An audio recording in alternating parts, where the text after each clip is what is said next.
county health officials. Our cameras got a preview of the massive week-long street cleaning set to take place in downtown Skid Row starting August 13th.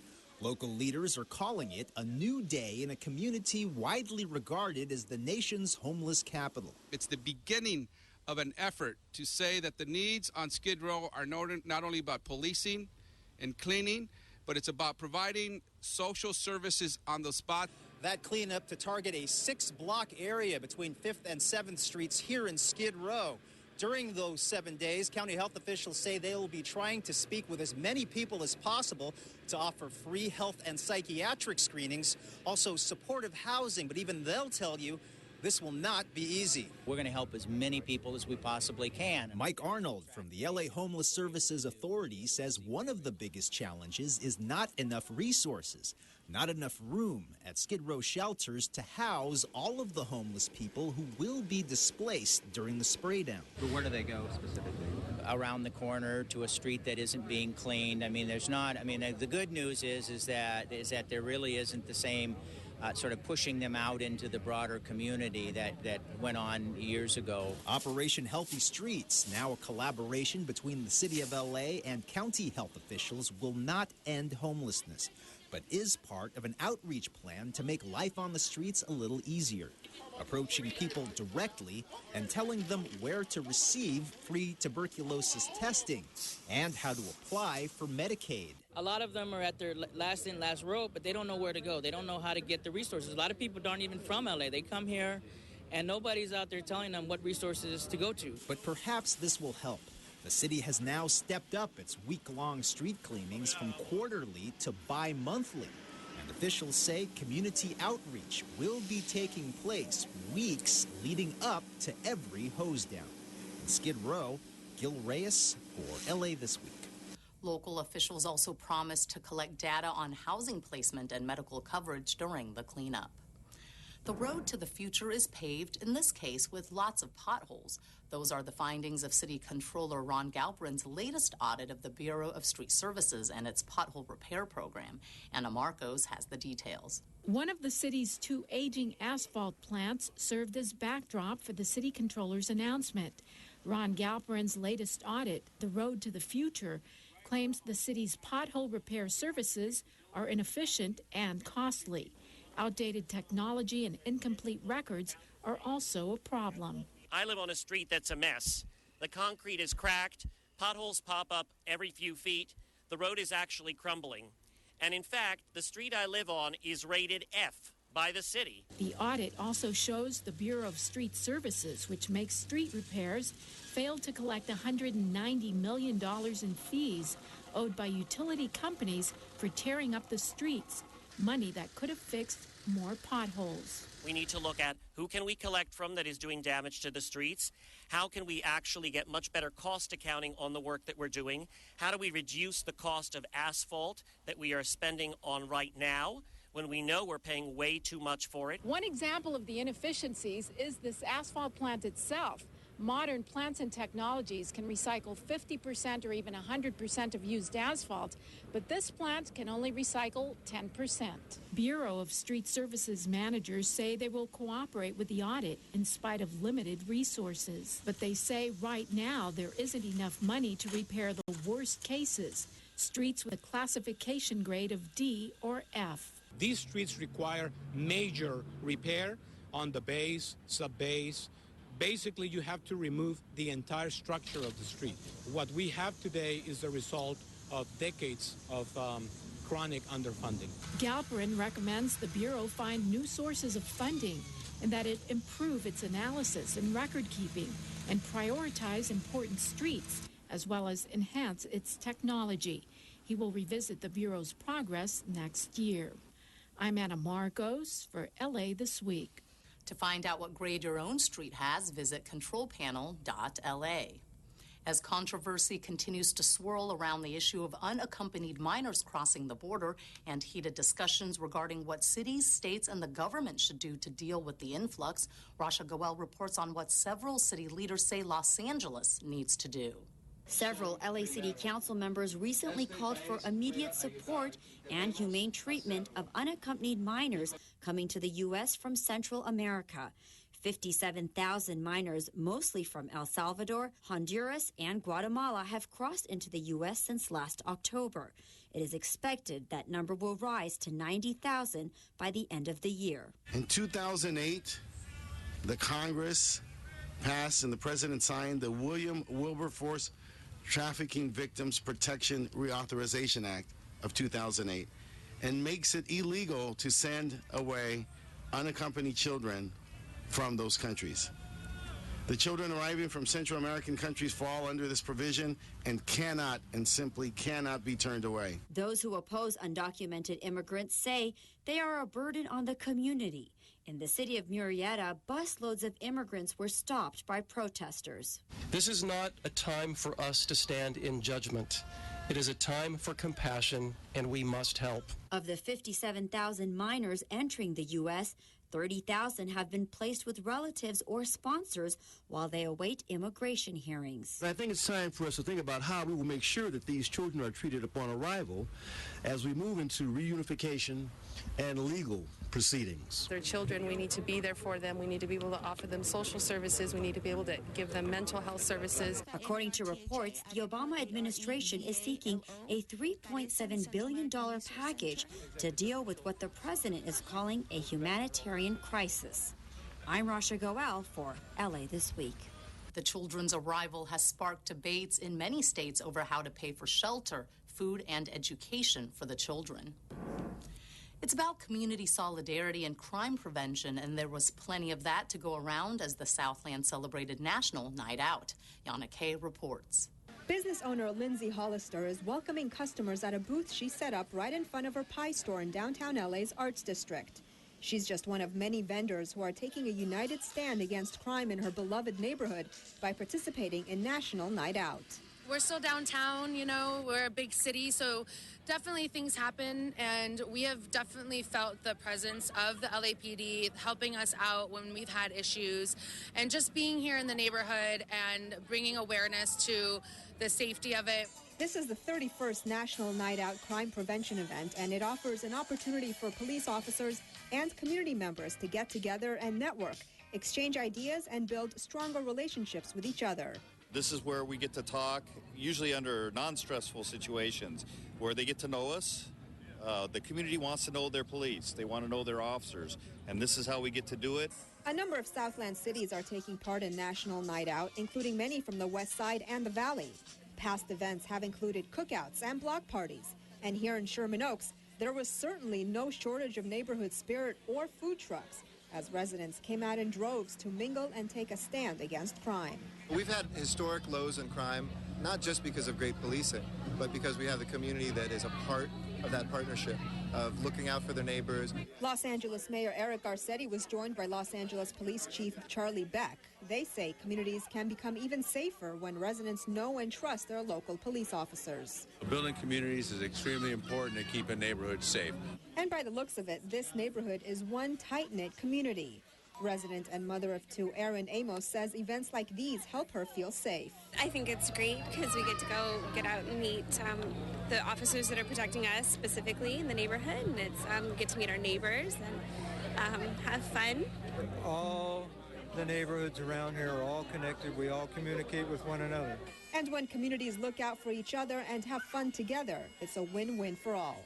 I'm Yana Kay for LA This Week.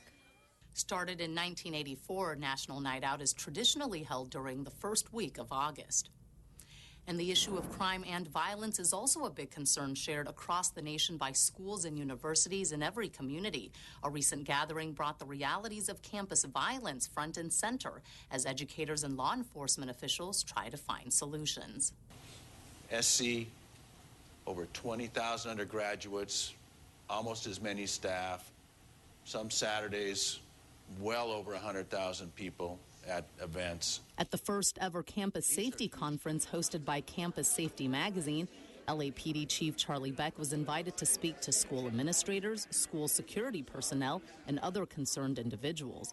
While crime is at historic lows across the country, Chief Beck says there's the other side to the pendulum. The sheer volume of active shooter incidents on our campuses, the tremendous disparity that we face between the very poor and the very rich that drives some crime that affects our campuses. In 2012, 2 USC graduate students from China were gunned down outside one of the victims' apartments, just blocks away from campus. 2 men were arrested for the murders.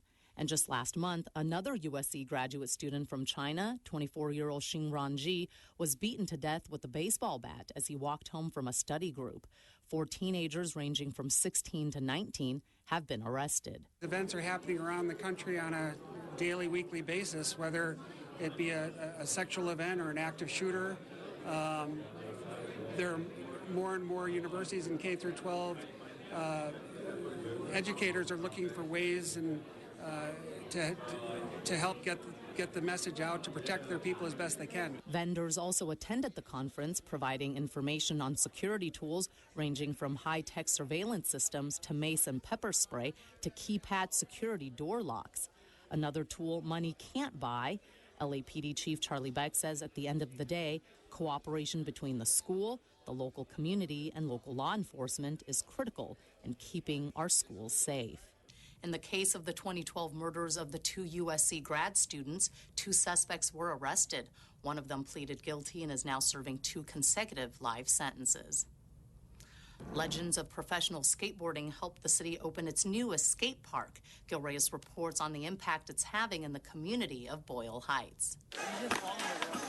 These skateboarders practice their drop-ins without police dropping by to spoil the fun.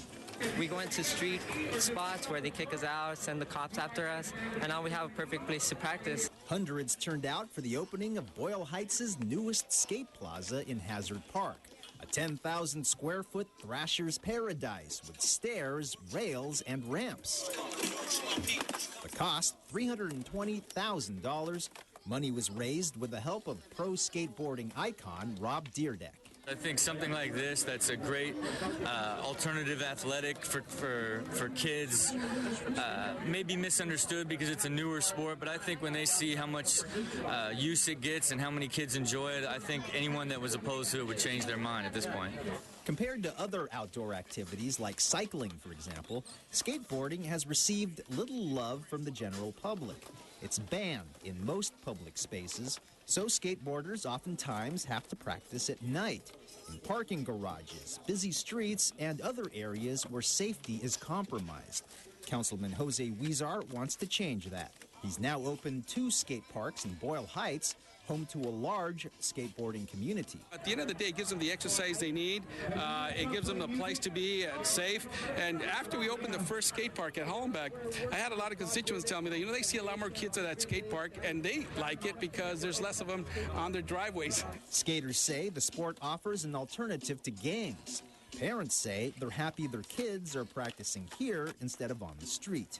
Another rad playground to land your tricks.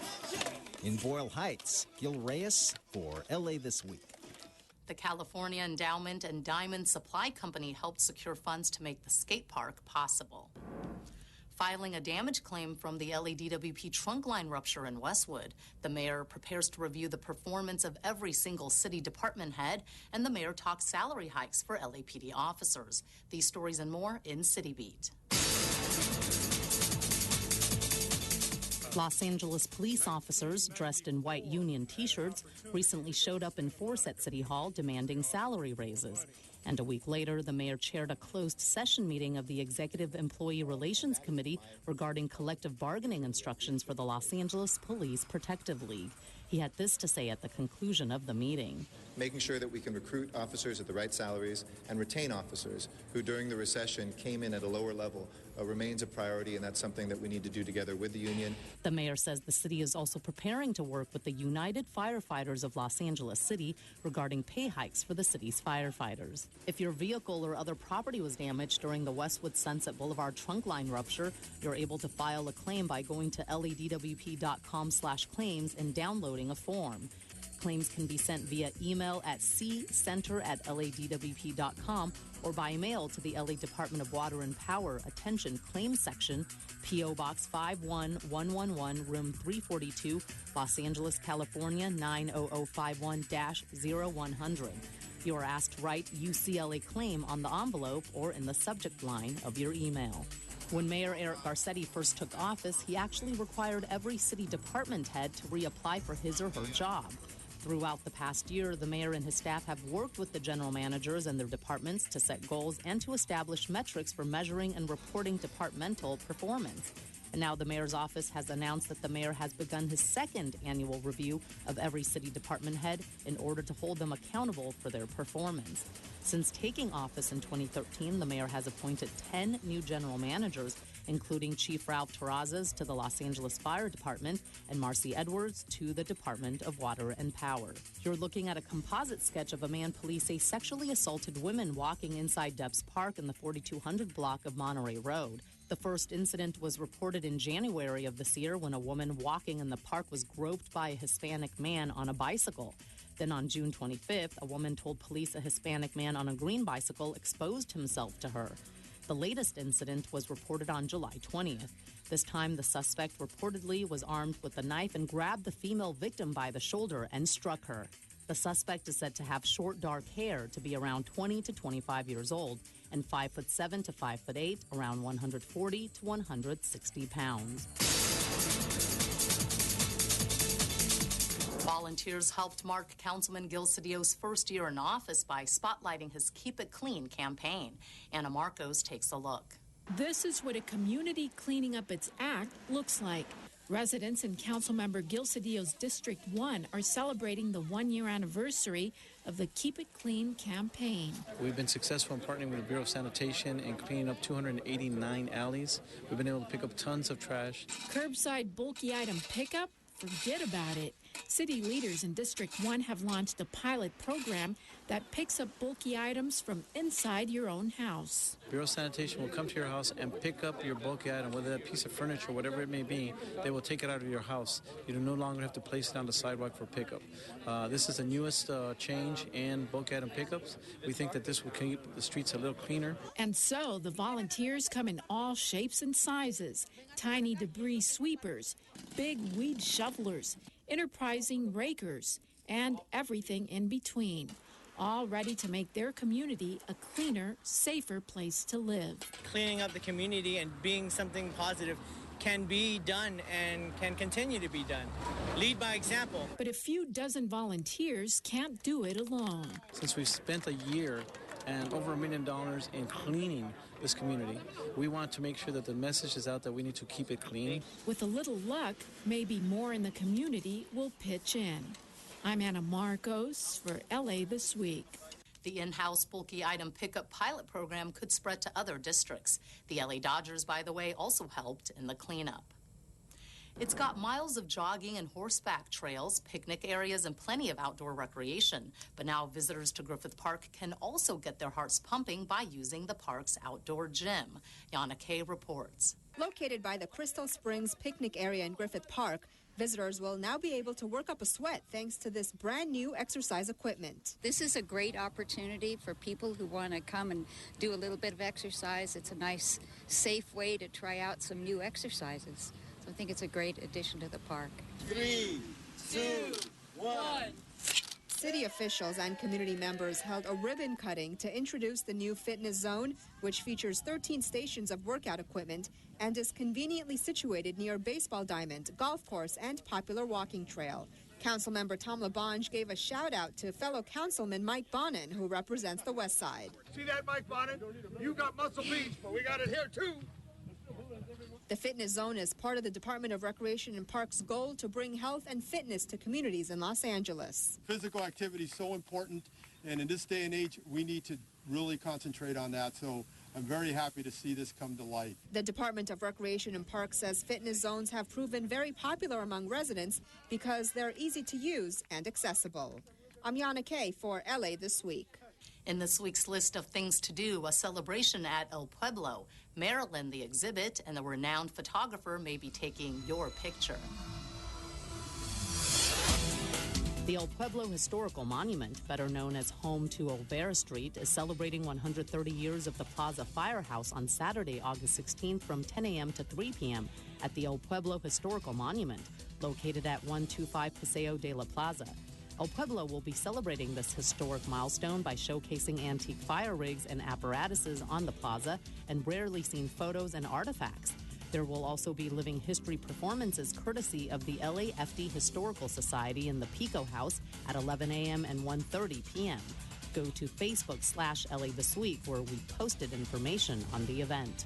If you are a Marilyn Monroe fan, you likely already know about this exhibit at the Hollywood Museum, located at 1660 North Highland Avenue in Hollywood. Commemorating the 52nd anniversary of Marilyn Monroe's passing, Marilyn, the exhibit returns to the Hollywood Museum, showcasing an intimate look at the actress's life and legacy. The exhibit showcases Marilyn's gorgeous gowns and personal wardrobe, including the one and only $1 million dress she wore on her USO tour while entertaining 10,000 troops in Korea. The exhibition also features photographs and documents from her private files. The ongoing exhibit will be on display through the end of the month. For dates, times, and ticket prices, go to thehollywoodmuseum.com.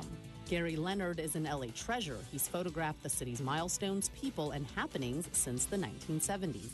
And on Saturday, August 16th, he'll take a photo of you.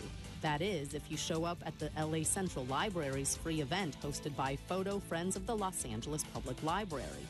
LA Observed's Kevin Roderick will talk with Leonard about his amazing career and show some highlights of his Take My Picture photos. Mr. Leonard will then take a group photo of the audience after the presentation, which will take place from 2 to 3:30 p.m. The Central Library is located at 630 West 5th Street downtown. Go to lapl.org for details. And that's a look at some upcoming things to do. It could well be the dance event of the year for many residents of Watts. We're talking about the Watts Senior Prom. Anna Marco shows us how it made some senior citizens feel special. This is like no high school prom ever. For one thing, the prom goers have been out of high school a while. And for many, it provides a trip down memory lane. Oh, yeah, long way back. Long way back. See, I'm an OG from Watts. I've been here 67 years, and that takes me back to where I come from. And who is the dashing young man now entering the dance hall? That is Councilmember Joe Buscaino. His office teamed up with the Watts Neighborhood Council and the Department of Recreation and Parks to put on the Watts Senior Prom, the first such event ever. There is an age limit. You have to be at least 62 to get in, unless, of course, you're a council member. It gives an opportunity again for us to praise our seniors, love them and thank them, and let them know that they're not alone. There were extra goodies like awards for the youngest and oldest senior citizen. Thank you. Buscaino was going to bring his 92-year-old grandmother. Instead, he gave her the Victory Award for surviving a fall which made her unable to attend. So his mother accepted in her place. And just like in high school, you can't have a prom without a king and queen. No chaperones needed here. All in all, a day to remember for years to come. I'm Anna Marcos for LA This Week. City leaders say they may hold the Watts Senior Prom as an annual event. And that's going to do it for this edition. Thanks for joining us. I'm Ellen Chang. A reminder that you could catch us online at lacityview.org. You can also follow and like us on Facebook. We'll see you back here next week for more of LA This Week.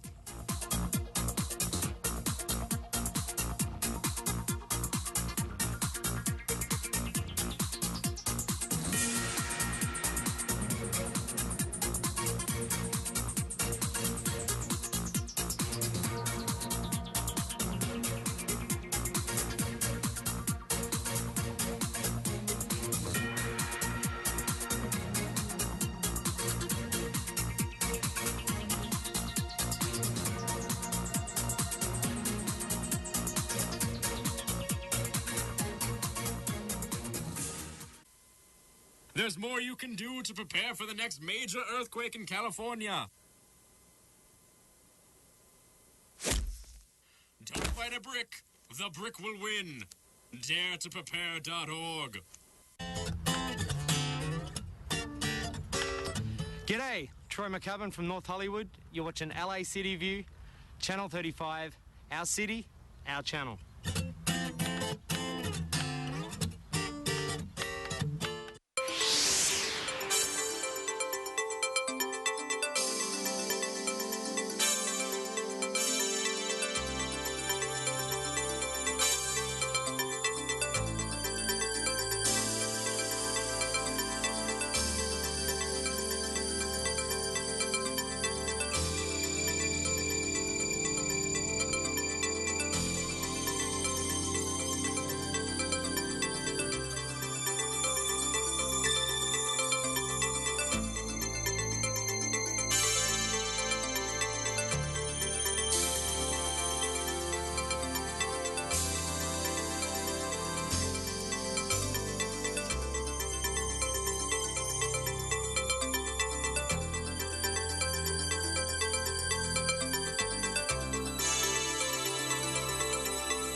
Sergeants, can you please start calling the council members in their offices and asking them to make their way down?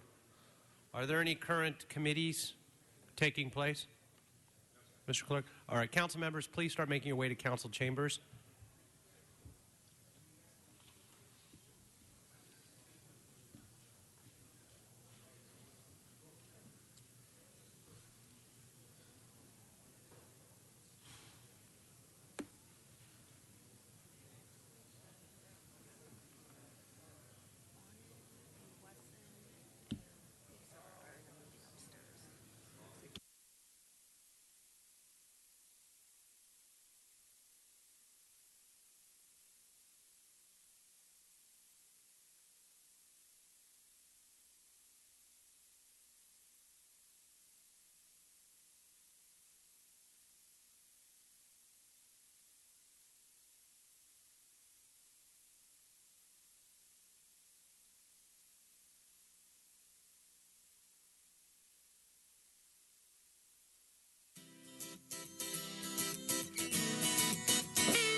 Our new city clerk has just arrived in the chambers.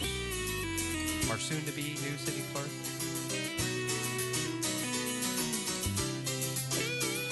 With a procession following her. A flowered procession. Appropriately so.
Welcome to Los Angeles City Council. Today is Wednesday, August 13, 2014. We're going to start off first with a presentation by the great council member, Tom LaBonge.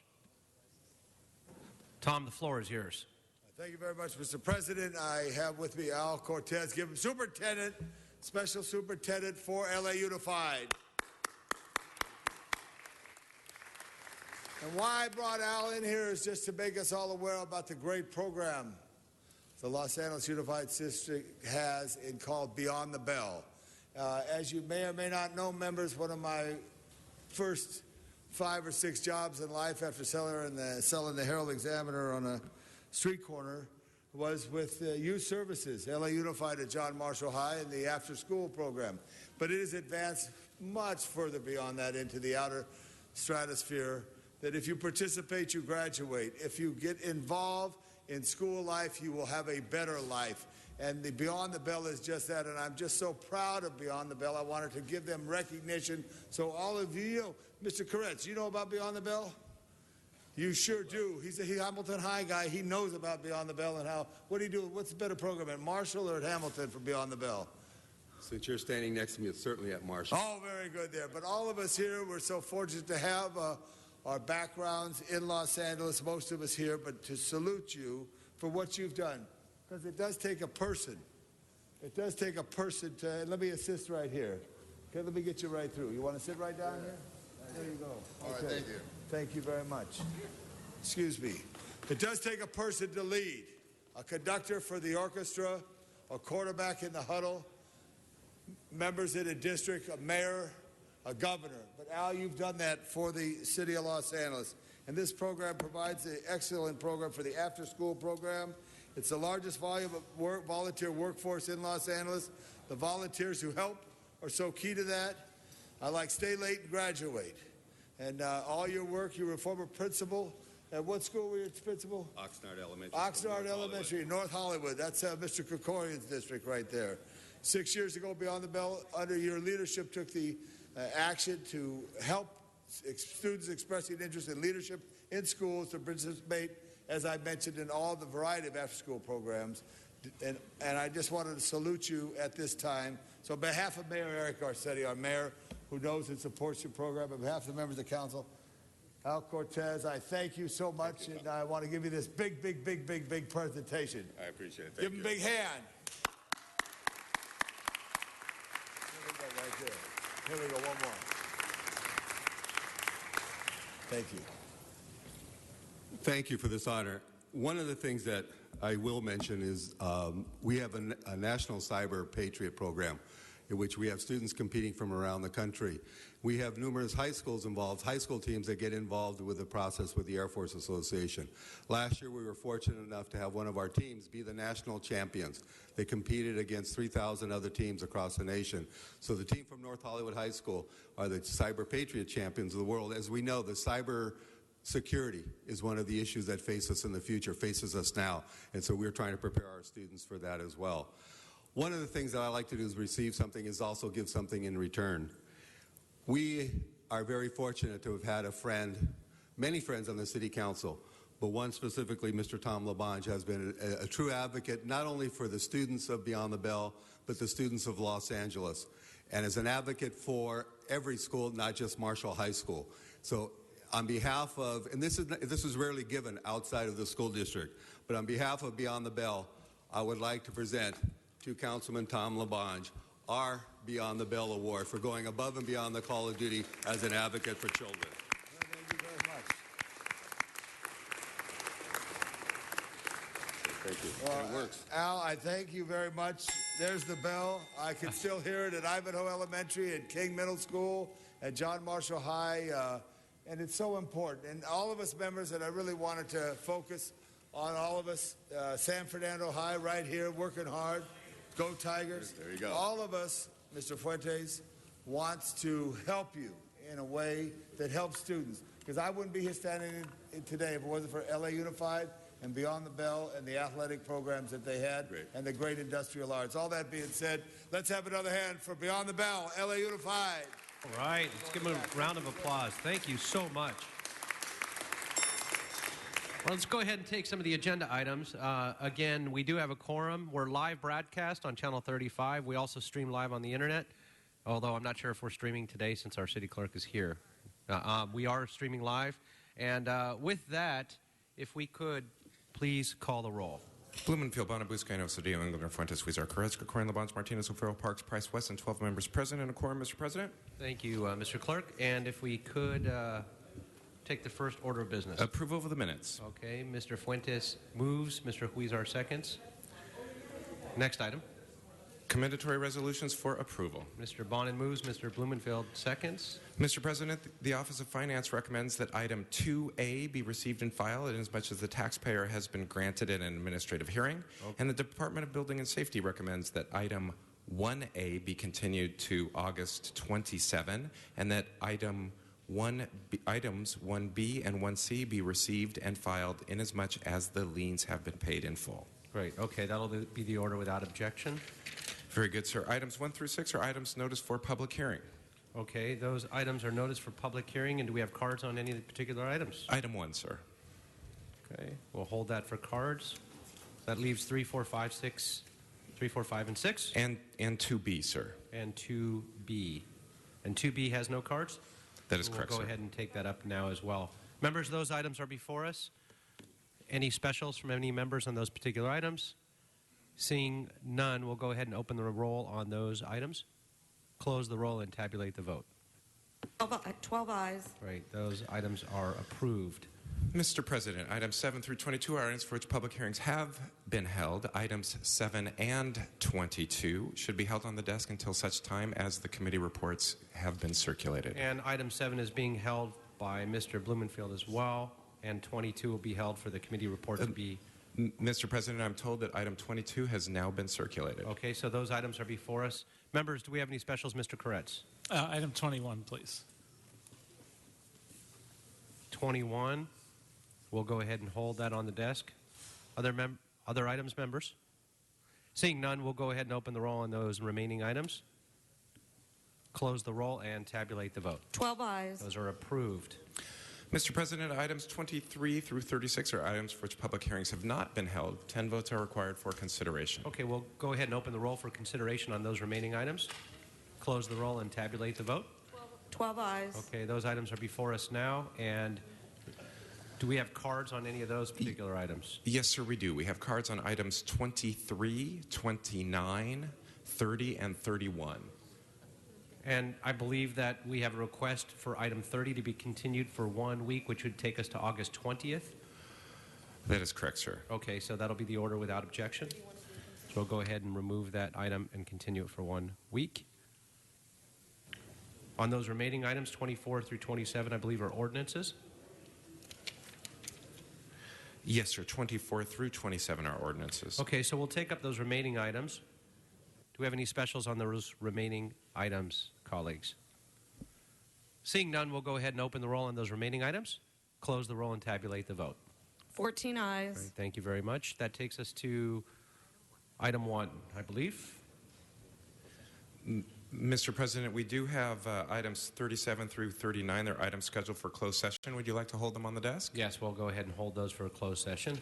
And we'll adjourn at that point into a closed session for those particular items, unless 37 or 38. Any of those items that can be taken up now in open session, Mr. Krikorian? Yeah, Mr. President, I think number 37 and 38, unless members have questions or concerns, they're standard settlements, and Budget and Finance recommends approval of the City Attorney's recommendation for settlement. So 37 and 38 could be disposed of now, and I believe 39 and 40, when we get to that, will need to be in closed session. And 40 will be on the special agenda. So, okay, so 37 and 38, we can dispose of those unless any of the colleagues have any questions on those matters. Mr. President, if I may read the settlements. For item 37, in the case entitled Anthony Garrett et al. Versus City of Los Angeles, there's a recommendation to expend $500,000 in settlement. And for item 38, in the case entitled Michelle Jordan versus City of Los Angeles, there is a recommendation to expend $550,000 in settlement. Okay, great. So those items are before us, colleagues. We'll go ahead and open the roll on those two particular items.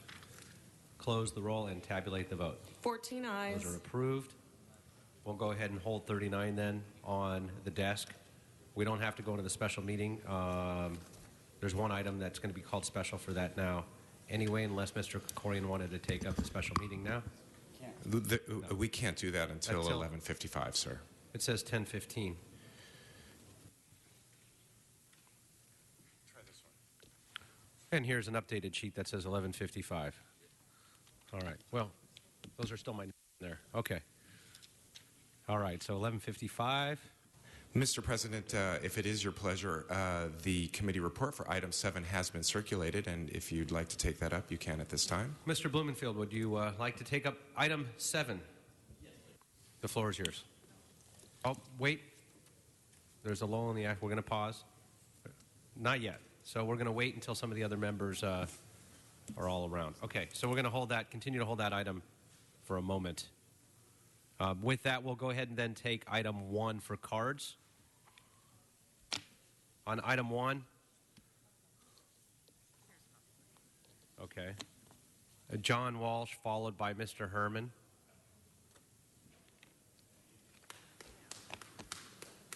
We're going to keep applause at a minimum today. We don't want to disrupt the meeting. Unless you're at the podium, thank you. Good morning, John. Good morning.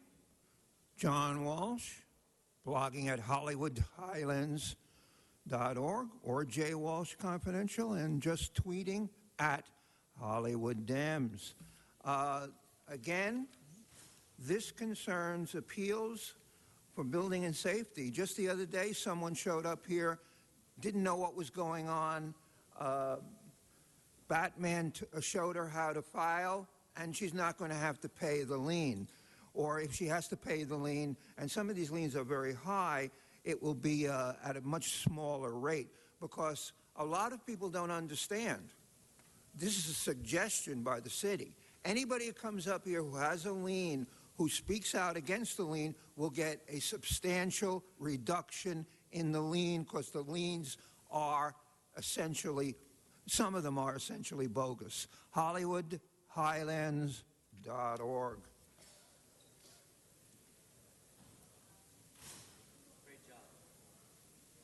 Mr. Herman, the floor is yours. I see that we discriminated and chased off one of the gentlemen here to speak on item C, Mr. Enrique, for the record. And he's in District Herb Wesson at 5741 West Venice Boulevard, a.k.a. 5743 West Venice Boulevard, a lien again, for a measly $1,000, $446.18. And why? Because the fellow gentleman was coming here to speak in his own native language and was discouraged because he speaks Spanish. And you, representatives, say you're for the refugees who speak only their indigenous Spanish-speaking language? How ridiculous is that? How ridiculous, Herb? You cannot handle HNIC for your constituents for this bogus lien? I demand a federal investigation by the FBI for these illegal liens. The provisions of these liens are racist, discriminatory, and in violation of the state, local laws that you impede upon the public's interest to dissolve, remove. HollywoodHighland.org, John Walsh has made it clear. And Batman representing all of you made it clear. So I come back to you and say, stop the illegal business for the taxpayers. Do courteous business on behalf of the taxpayers. And HNIC stands for what?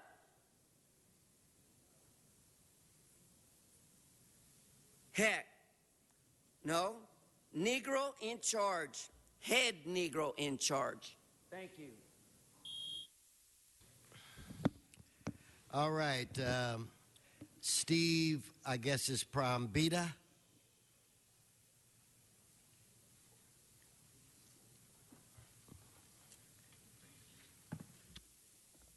Morning, Council. Good morning, Council. Our office is managing counsel retained on behalf of the lien holder. We just actually wanted to make sure that a written concern with respect to the proposed lien for entry on the secured tax roll had been received and reviewed. That was it. Okay. Unless the council has any questions, our objection was served and filed on the 1st of August pursuant to the lien notice. So that's it. Okay, thank you. Ramirio Macoa.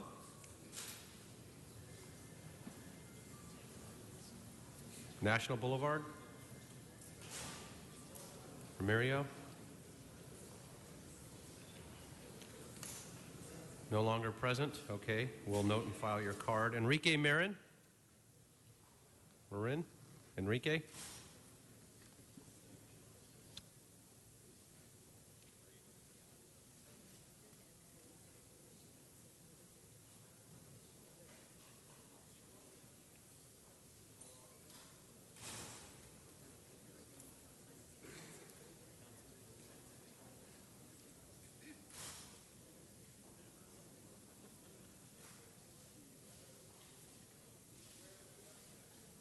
Not present? I thought I saw somebody coming up. Yeah? Coming up to the podium?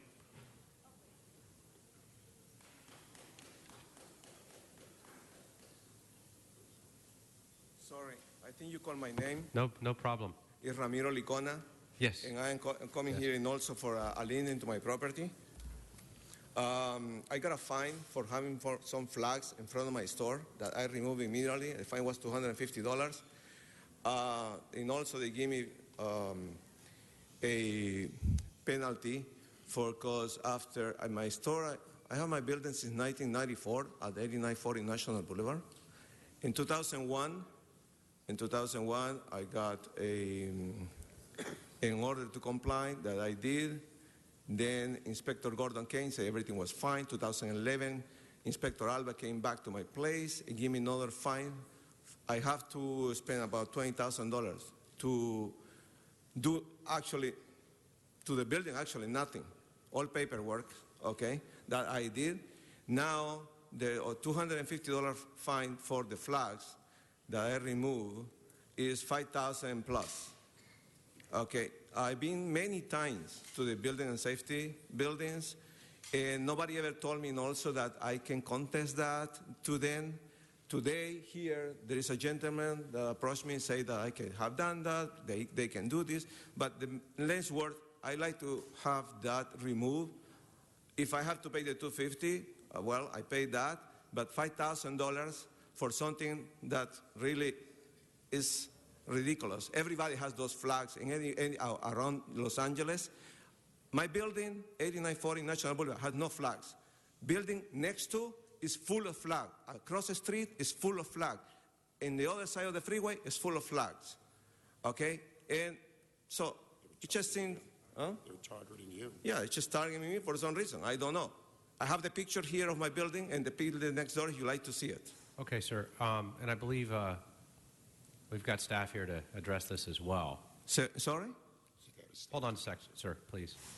I'm asking staff if they can please comment and respond to this because I believe it was a receive and file on it. Is that correct? Yeah, well, I've talked to this gentleman for a couple of minutes, and I've recommended that he talks to the inspector. So we're going to talk to the inspector and see what happened. But according to the department, this property owes $5,531.90 for citations he was issued way back in 2012, for which he has failed to comply.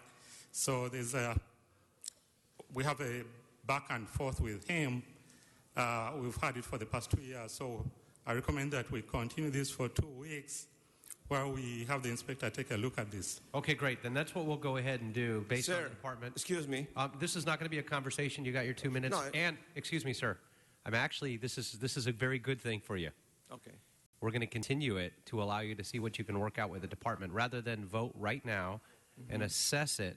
In fact, we'll give you another week. We'll throw in another week. We'll give you 3 weeks.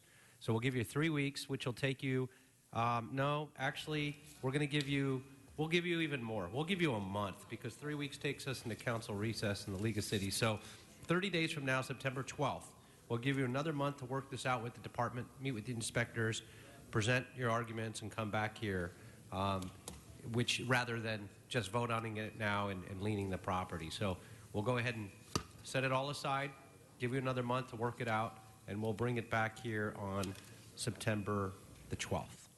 Okay? Okay, so that'll be the order on that. And if you could just go to the side over here, the velvet rope, sir, and we appreciate that you came in and shared these issues, and we want to confirm your address as well, so we make sure we have all the information. Okay? Thank you very much. And Mr. President, I'm told for clarification from staff that that's item 1G. 1G. Okay. Great, thank you.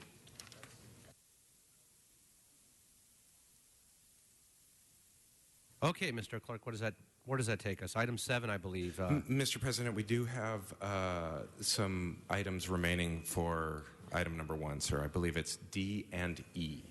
Okay, we don't have any additional cards on those. Oh, F2, sir. Okay, and we don't have any cards on those either, so we'll go ahead and open the roll on those remaining items and close the roll and tabulate the vote. 14 ayes. Right, thank you. That'll be the order. And now we'll go ahead and turn it over to Mr. Blumenfield on item 7. Great, thank you. I'd like to call Ms. Wolcott to the table. Yes, please. Colleagues, we have an opportunity here to confirm Ms. Wolcott. She's been the interim clerk for the last year, and she's done a fantastic job during that year.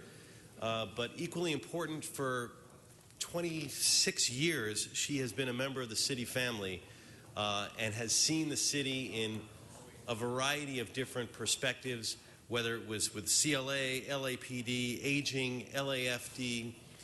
She has analyzed the city from every which angle, and all of that knowledge and experience and acumen is something she brings to the table as our new full-time city clerk.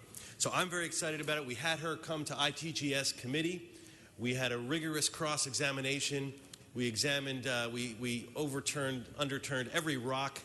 We went and delved into her past, and she came out just brilliantly shining colors and was able to answer all of our questions. So I don't have a lot of questions.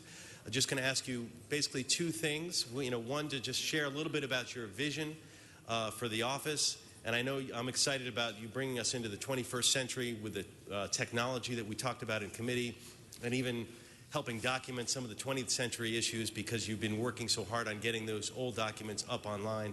I want to hear a little bit about your vision, and also give you a chance to introduce your family. You've got family members who are here, who are supporting you. You've got your extended city family, and we're all here, but you have your actual family here as well. So I wanted to give you the floor for a few minutes to share your vision and make some appropriate introductions. Ms. Walcott. Thank you, Councilman Blumenfield. Good morning, council members. My name is Holly Walcott, and I'm the interim city clerk, hopefully soon to be the regular city clerk. As Councilman Blumenfield said, my family is here today. My mother, Carol Sanborn, my sister, Ginger Fredericks, my niece, Samantha Fredericks, my father, John Walcott, my stepmother, Donna Walcott, my two best friends from high school, Deb and Steph, and my stepbrother, Jimmy. And of course, the entire family, city clerk family, is also here today. And I can say, having worked for the city clerk for the last 10 years,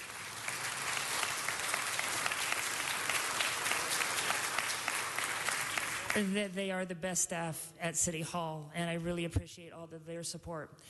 As far as my vision moving forward, in a very simplest of terms, I see the city clerk's role, or the office of the city clerk's roles, as two things.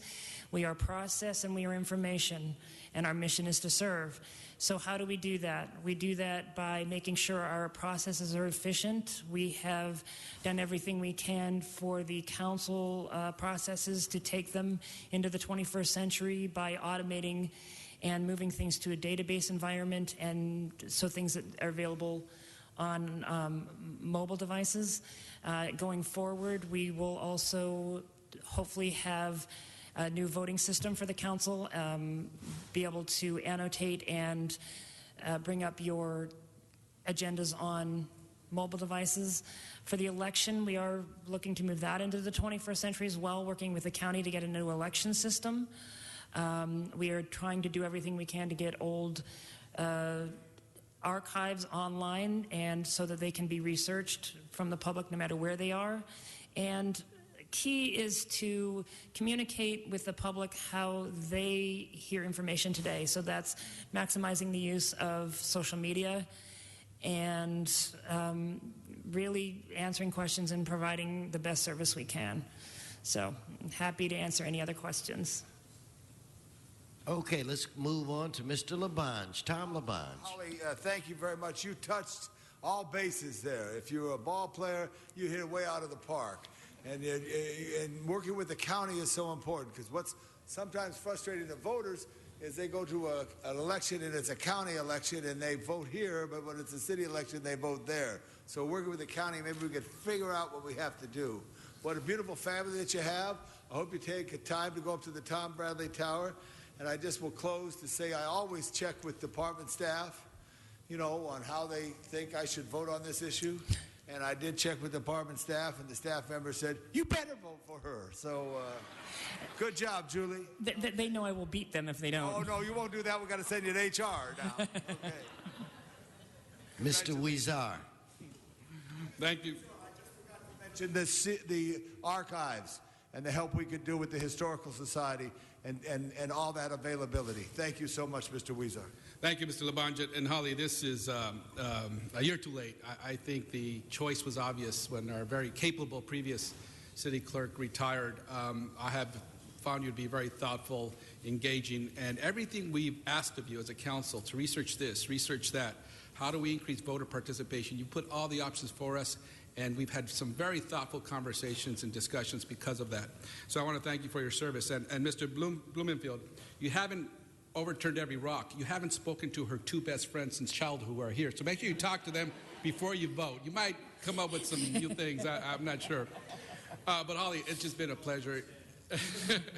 You've been committed to your job, and we have, let me say this, oftentimes overworked you and your staff. We've asked for a lot, so we appreciate all the city clerk staff for all the work you've done as well. A tremendous amount of responsibility is placed on your shoulders to make sure that our elections continue to have integrity, are thorough, and they're run with the immediacy that people want results. So thank you for your work, and I look forward to continue working with you. Thank you. Okay, before I call on Mr. Buscaino, I do want to say that I thought I saw June Lagme running around being a photographer today. And what I do want to say is that June came and found me in an area on this campus that only a few of us go to, and had a conversation with me about her moving on. And I'm sure that she's extremely proud, because from that moment on, in her mind, you were the only choice. And so somebody's excited. With that said, Mr. Buscaino. Thank you, Mr. President.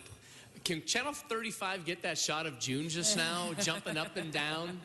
June, it's great to see you. We miss you. We love you. Holly, congratulations on what I'm assured to be a unanimous vote here. As a senior lead officer, we had an opportunity to raise money for our Teen CPAB conference. And at the time, Janice Hahn, now Congresswoman Janice Hahn, was very supportive of our efforts. And I remember having applied for GCP funds in raising money and getting these dollars for our teens in the harbor area. And some of the frustrations I had, I just dreaded applying for dollars in Janice's fund. Give me your thoughts. Even today, as a council member, we have seen a delay in providing those resources, those dollars for nonprofits across the city. Give me your thoughts on streamlining the GCP payment and just to help our nonprofits and get those dollars specifically on those nonprofits that need to put on events to support their causes. Thank you, Councilman Buscaino. I have a long history with GCP. My first job at the city was the GCP analyst, so I'm very familiar with that program. Some of the problems that we faced in the early 80s or late 80s was funds were being given to organizations and they weren't providing proof that they actually provided a public service. So it's illegal to give a gift of public funds. So what we do is contract or provide funds for special services. And so what we can do to streamline and still maintain the integrity of the city's funds is to perhaps put the application online, help them fill it out. There is still going to be some time required to, it's part of the city's contract procedure, so if we can get everything, all the documents that are required by the Charter and Administrative Code. Sure. So we need to work with the other departments, contract ad, in the Controller's office to make sure that there's a way to get those documents that's less frustrating for people. But there's still going to be, some hoops that people have to jump through to safeguard the city's funds. Very good. And using technology as a component, as a piece to help expedite, and I'm glad Mr. Blumenfield's leading that effort here throughout the city. So congratulations, Holly. Look forward to continuing to work with you. Thank you. Mr. Englander. Great. Thank you. I just want to stand and echo the accolades of my colleagues. I've had the honor and privilege of working with you for over a decade now, and you've always been the go-to person And when I was the chief deputy and I had to get things processed right away, I knew who to call to get things done. And you're a breath of fresh air. You're always thinking about how to be innovative, cutting edge, and making sure that all the stuff we're doing reaches the public. Everything that comes through your office is so important, whether it's what Joe's talking about in processing critical dollars for community groups and nonprofits, to everything else. And it's just such a long laundry list of what comes before your office. It's so important, and you've just been an incredible person to work with, and I can't wait to sit down and actually just cast my yes vote. So congratulations. Look forward to continue to work with you. Thank you, Councilman. Mr. Fuentes. Thank you, Mr. President. Ms. Wolcott, can you name all of the clerks for whom you have served? Elias Martinez, Mike Carey, Frank Martinez, Karen Kalfayan, June Lagme. So I want to also share in the accolades that everybody has mentioned, and I think as evidenced by your response to Mr. Buscaino, that institutional knowledge is absolutely critical to the success of this city. And with all due respect to my colleagues, we just occupy these chairs for a short term, but the clerk, the CAO, the CLA, they are the backbone of this city. It is their knowledge, your stewardship to the city of Los Angeles that makes us accountable and prosperous and hopefully in line with the vision that our predecessors have put before us. And so I'm absolutely honored to continue working with you because, like Mr. Englander, I've known you for the better part of 10 years now, and I'm so happy to see that your family is here to be able to share this moment with you. It's not often that we get to celebrate what it is that the city of Los Angeles does right, and you are clearly an example of that. So congratulations, and I look forward to working with you, I don't know, hopefully another 10, 20 years. Thank you. Thank you, Councilman. Okay, with that said, Madam Clerk, could you please open the roll, close the roll, tabulate the vote? 14 ayes. Congratulations. Forthwith. Thank you.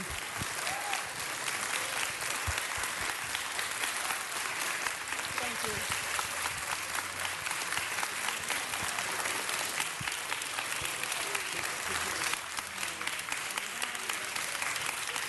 you. And members, at this time, I'd like to ask our city clerk to join me in the president's chair. I've been given the honor to swear her in. So if I could have Holly come forward, and IT, if you could get the mics, and then after this, members, we're going to immediately take a photo with Holly's family and her and all of us.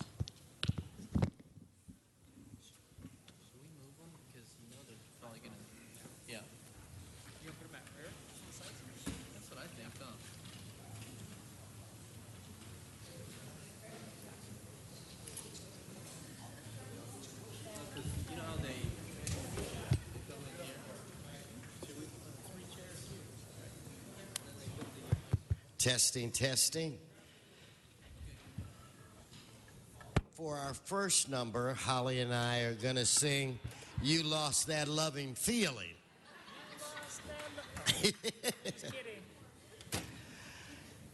If I could please ask you to raise your right hand and repeat after me.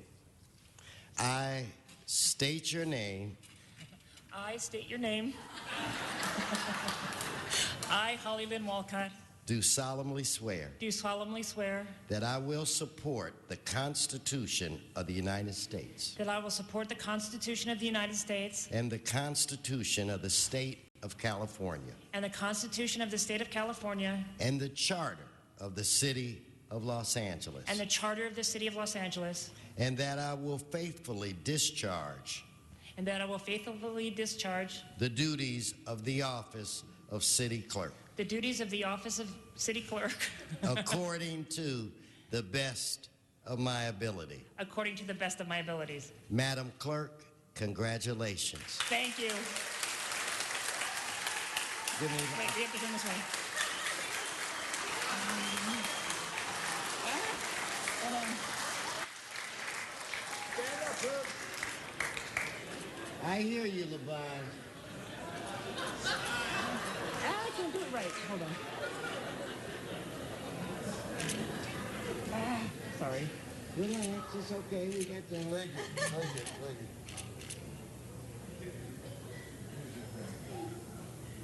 Okay. Yeah, it is an Android. Now, Holly, why don't we take your family and Mr. LeBonge, if you can help me, let's see if we can get enough seats for them seated around the table, and we, the council, will come and stand behind you. How's that? Can I just... Okay, wait. Holly wants to say a couple of words. Go right ahead, Madam Clerk. I just wanted to say that yesterday, Councilman Moomenfield talked about the tiny shoes that I had to fill. And I really do owe a lot to June Lagme, but I do want to say that she actually has very large feet. We like to call them clown feet. And I'm really honored to have her here today.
All right, we're going to go back to the agenda and some of the items.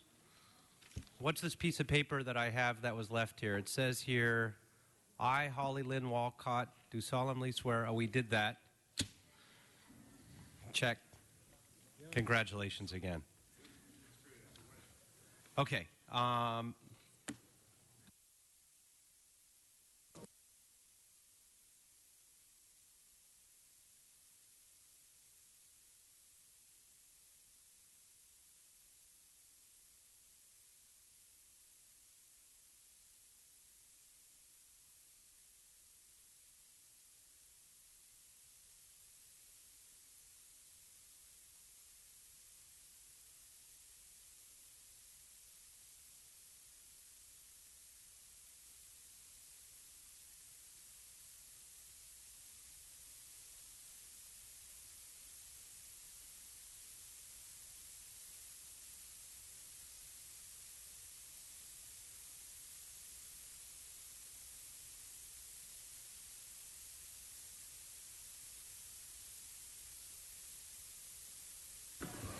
John Walsh on items 23, 29, and 31.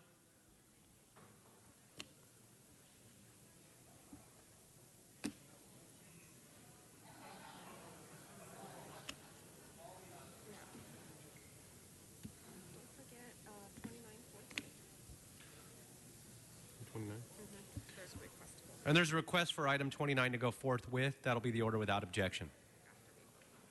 John Walsh, Once we vote on blogging it. at HollywoodHighlands.org or J. Walsh Confidential, or tweeting at Hollywood Dems. Number 29, the appointment of Mr. Aaron Thomas to the Community Forest Advisory Committee. They're doing a great job there compared to the LA DWP. We haven't had a single forest fire in the city of Los Angeles since God knows when. We've had a huge flood that made headlines all over the world, but we haven't had any forest fires. I understand you hold these meetings, every 10 years at a picnic table at Griffith Park. You're doing a wonderful job. And incidentally, in order for Mr. Aaron Thomas to get this job, he had to hand in a letter of resignation from the same Forest Fire Advisory Committee, undated, so that the mayor can get rid of him at any time. Tom Bradley never did that. Richard Reardon never did that. James Hahn never did that. Only our new political correct mayor makes you resign before he'll allow you to actually take office. Number two, and also he's never been caught with kiddie porn, Mr. Thomas, unlike one of your appointees up here. And he's doing a good job compared to the people you appointed on the DWP Commission, who, as we know, are responsible directly for the worst flood in the history of American cities. Number 29 is more equine farrier services, more police horses.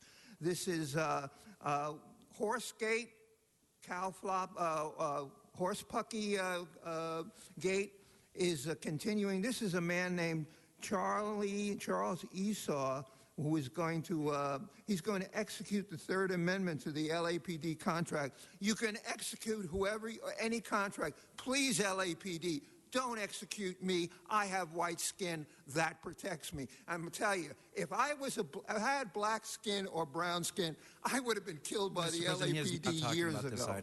Okay, $30,000 Mr. Esau receives for equine farrier services. I give you $100 to your favorite charity if you can tell me what equine farrier services means. Number 31 is regarding the allocation of funds to this district for portion of these funds for sidewalk reconstruction. So if you live in this councilmaniac district, number 8, you might see a little bit of improvement in your streets.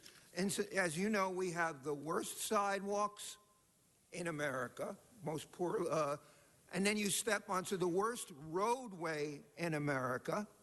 And then if you get hit by a car, the ambulance is the worst traffic in America. And what are we doing up here? Oh, we're celebrating some new city employee with beautiful pictures, lots of pictures. Number 31, you should vote 100% against. This is Parks and O'Farrell's Overhill Facade Improvement District. The streets are falling apart. People are tripping, and what are you interested in? Taking selfies of one another. HollywoodHighlands.org for what I wasn't able to say here because I didn't have the time. Stay tuned for general public comment. And I give you a present of my remaining 10 seconds.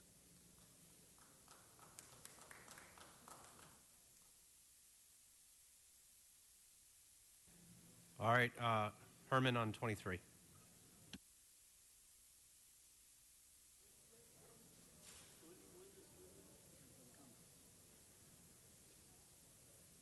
Residents of Los Angeles, from the mayor,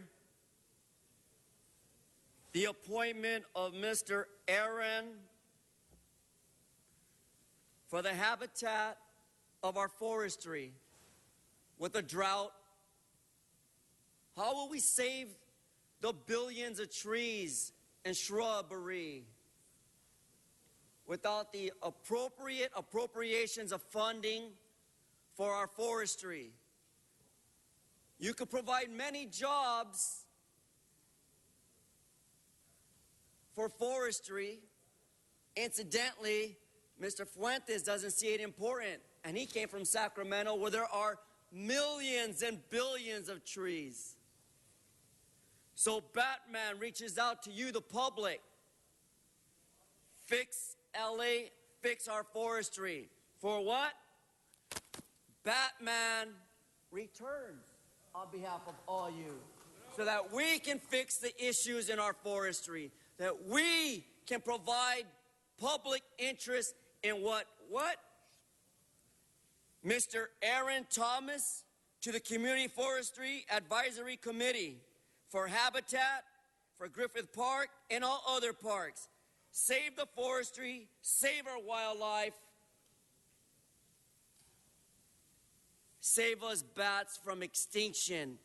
For the foolishness of this council is uncompassable, because we want our forestries protected, not at local level, but by federal level, Mr. Fuentes. And Mr. Bloomfield, thank you for not responding. For, again, folks, Batman is back, Mr. Englander. Be-wee. I feel safe. Okay, so with that, we're going to go ahead and open the roll. 23. Close the roll and tabulate the vote. 14 ayes. Okay, great. We're going to go ahead and go into item 21. We do have cards on 21, and I just want to let you know that we've actually already had public comment. Public comment was already held and satisfied on that. We do have a request from one of the council members to reopen public comment for those particular cards. So we're going to compromise on that because we do have a long agenda and numerous closed session items. And we'll go with a minute on each on 21 from the podium. First, Juan Acala.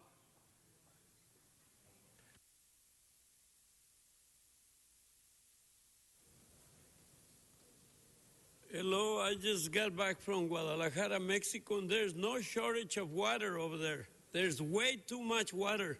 You should see if you can find a way to truck water from over there to here, because there's an excess of water over there. Well, yeah, we're talking about the previous item, but in this item, I don't even know what the hell it's all about. So Okay, so then hi. Thank you very much. Thanks for sharing. All right, we're going to have Lisa Cody, followed by Jennifer, followed by Timothy, followed by Rashad. Am I up? Yes. Good morning. Good morning. My name is Lisa Cody. I'm a member of the Fix LA Coalition and SEIU. I've studied this deal, and so have experts, including former investment bankers. We all agree it's not a good deal for the city. And after defending this deal for years, the CEO's office has finally acknowledged that if they knew what they know now, they would have never entered into this deal. Los Angeles got ripped off just like other cities and public entities all over the country. And I have no doubt that the city of LA was not adequately advised on the risks of this deal. The CEO's reports suggested that 20 to 30-year swaps were just normal, part of what was available on the market. That, however, is not the case. In the private sector, swaps are typically 3 to 5 years. So we're basically dealing with a derivative that doesn't exist in the private sector. So the city gambled and lost, and the game was probably rigged from the beginning. Over the life of these bonds, we calculate the deal will cost $247 million. We believe that under the law, Wall Street firms have a duty to deal fairly with the public. The city is, in essence, an abused consumer, and there are some actions you can take. You can take legal action. Thank you.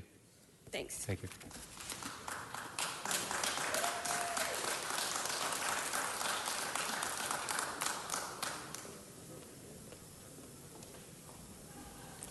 Good morning. My name is Jennifer Maldonado, and I represent Fix LA Coalition. I am part of an organization called Inner City Struggle, which is a nonprofit located in Boyle Heights. We demand our city leaders to vote yes on renegotiating with Wall Street banks. Fix LA is our motto, to invest in fixing our communities rather than invest in Wall Street. As one great city, together we can hold Wall Street accountable for the divestment and draining of our public goods, services, and jobs. One interest rate swap deal with Bank of New York Mellon and Dexia Bank will alone cost Los Angeles taxpayers nearly $5 million a year. The consequences are dire for the people in Los Angeles. We lost nearly 5,000 jobs, we cut public services, we have neglected damaged roads, and ignore park cleanliness. We should stand together as one of the biggest cities to renegotiate or terminate toxic swap deals without penalty. Los Angeles can be sustainable for our local Angelenos. Great, thank you.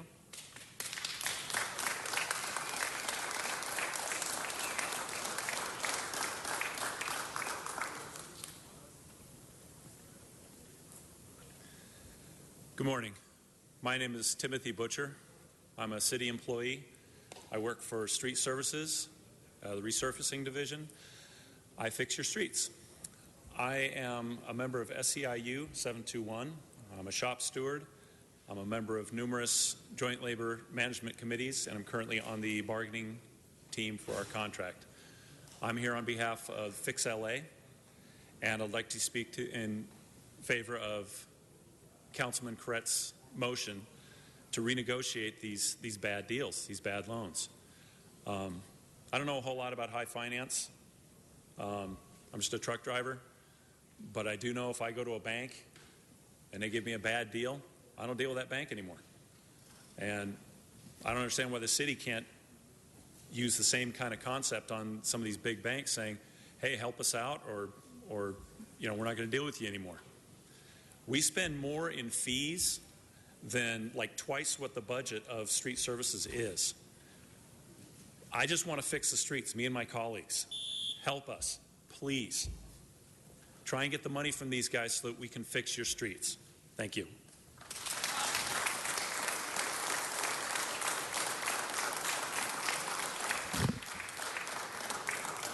Great, thank you.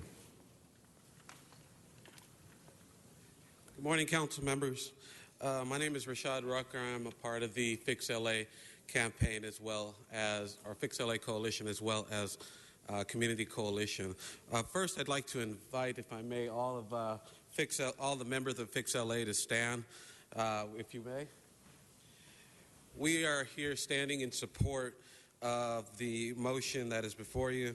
This is a great step in holding our banks accountable, holding the banks accountable, as well as saving the taxpayers millions of dollars in the future that can be invested back into resources that can ultimately, once again, really fix our streets. I pray that the council will pass this motion and continue moving forward in passing motions like this and bringing and holding these banks accountable, as well as bringing money, as well as saving taxpayers millions and millions of dollars from these banks. Thank you. Great. Thank you very much. Mr. Koretz. Thank you, Mr. President and members. The city's core fiduciary, moral, ethical, and operational duties are to ensure that we minimize the amount of taxpayer dollars that leave Los Angeles and maximize the amount of those dollars that we have to fund the services that our residents need. On an annual basis, the City of LA utilizes the financial services of Wall Street banks to help fund critical programs and services for our communities, like paying for construction of public facilities, including police and fire stations and other neighborhood facilities. We issue debt to publicly finance infrastructure projects such as street and storm drains, using wastewater bonds. However, the city winds up paying hundreds of millions of dollars in fees to Wall Street banks in order to cover the cost of services like debt and investment management. Now, in 2006, the city made a decision to refund its wastewater bonds in order to take advantage of what were at the time historically low interest rates.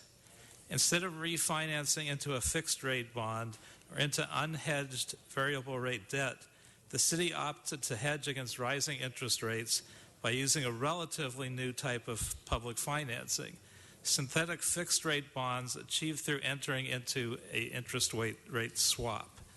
The assumption was that under ideal conditions, the city would only make a fixed percentage payment to the banks, and in exchange, the banks would make a variable rate payment to the city that would substantially cover our interest rate payments to the bondholders. This sounded like a good idea. However, in reality, entering into swaps meant that the city would be unable to refinance this debt when and if the opportunity presented itself without having to pay a prohibitively expensive termination fee. Had we issued plain vanilla variable rate debt, the city would have been able to take advantage of what turned out to be historically low interest rates. To add insult to injury, like many other municipalities, the city was lured into swap deals for what was a previously unheard of 22-year period of time. In the private sector, swap deals are made generally for 1 to 3 years on average, rarely for more than 7 years.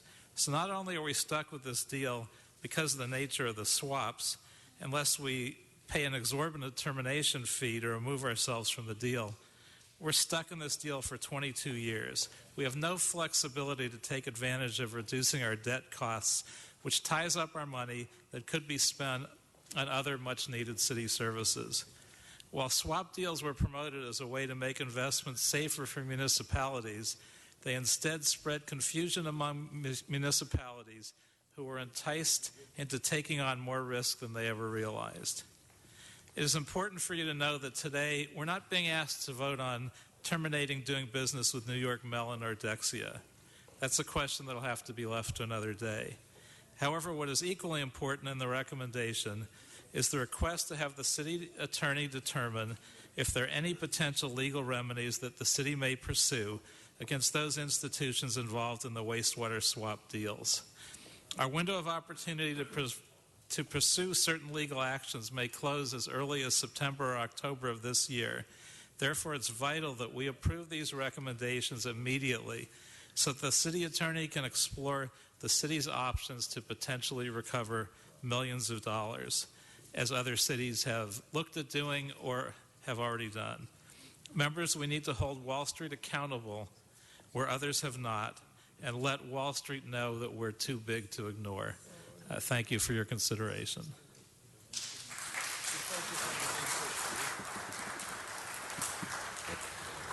Okay, thank you. And Mr. Huizar. Thank you, Mr. President. And Koretz, let me thank you for bringing this before us because, in fact, when we struggle year in and year out to balance our budget, there are decisions that have been made in the past that really don't get uncovered or talked about. It's really paper money that we don't see, that only the Wall Street people know what they're about. And I think this is one of many that we could probably uncover to look at what deals we have made in the past and whether it makes sense now or not. You know, there's nothing wrong with going back to a bank, even if we made our own personal decisions in our own households, to say, hey, this wasn't what we expected. This is what the result we talked about. This is not what we negotiated. Let's go back and re-examine that. Especially if we're talking about millions of dollars are impacting the lives of millions of people. This is a step in the right direction to re-examine where we can get more funding for our sidewalks, for our streets, for tree trimming, those basic necessities that when I ask, hey, why can't we have more funding for these things in my district that have been like this for decades, we're told we have no money. Mr. Koretz, you're on to something this here. I applaud you for that, and let's move on and examine more of these deals that were made in the past. Thank you, Mr. Koretz. Mr. Parks. Thank you very much. Could I ask the CAO staff to come up, please?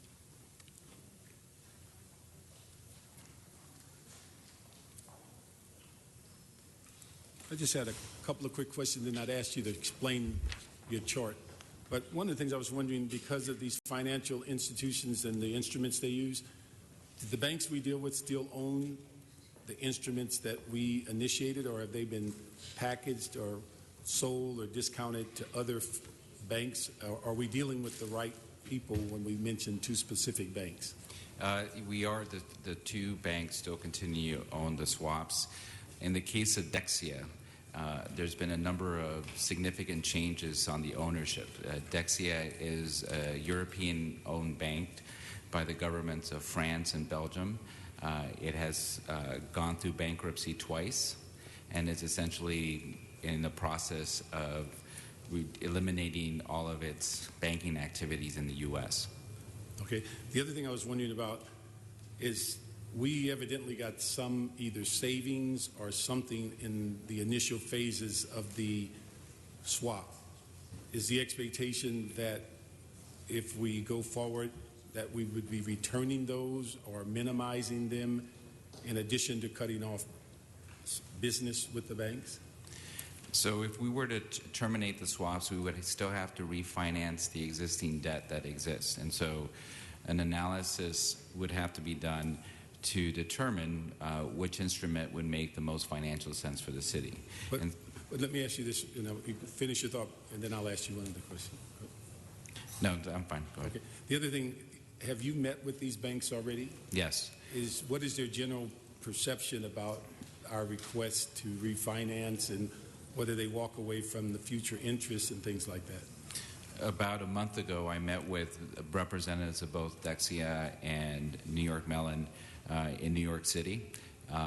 We shared with them the motion that had been introduced. We expressed to them the concerns from the community about how these swaps were arranged, and we asked them directly, would they renegotiate those swaps without triggering the penalty linked to them. And at that time, the representative of Dexia informed us that he was not in a position to do that, in part because the governments of Belgium and France own the bank and they would not permit it. The representatives of New York Mellon expressed interest in identifying and working with us another instrument to refinance this debt under a different construct. However, they did say that they would not do it at a loss to them. Okay. Now, could you just explain the chart that you gave us today, what this means, and kind of walk us through it? Sure. So there's two elements to this chart. The top talks about what were the options that the city had at the time that the swaps were introduced. And we did a look back to see, had some other options been pursued instead of the swaps, what would that have resulted in terms of a cost or benefit to the city? So the first section talks about doing nothing. How much would the city have paid over the life of the bonds if there was no refinancing, there was no swap? And the total number for that would be $573 million over the life, if you look at the bottom of the do nothing column. The next is what would have happened if the city would have pursued a fixed rate. A fixed rate at the time was approximately 4.3%. The cost, the overall payment to the city would have been $568 million. Now, under the swap arrangement, the cost to the city is expected to be $524 million. At the time, it was reported to be less than that. So the question is, and the legitimate issue that's being debated here is what was reported and what ultimately happened. And so here you can see the variance between what was projected at the time and ultimately how much is projected to be spent. The final section is to simply wait and be able to refund the swaps at the time that they were callable, and that would have been $563 million. So when you look at the options that the city had at the time, even today, the swaps are the most cost-effective option when you look back. So that's what the top section. The second section looks at what are our options currently. If we do nothing, there's a projected of $420 million. If the swaps are terminated and refund with a fixed rate bond, then it will be $443 million. And if they're terminated using cash to pay off a portion of them as well as a penalty, it would be a base of $373 million. We would all have to identify cash to pay off the penalty, and then an unknown amount to refinance the remaining of the debt at variable rate. So the issue before us is an appropriate one to identify ways to terminate the swaps without triggering the penalty linked to that. And so that's the direction that the council's asking the city attorney to come back. What are the legal ramifications or the potential of being able to do that from a legal perspective?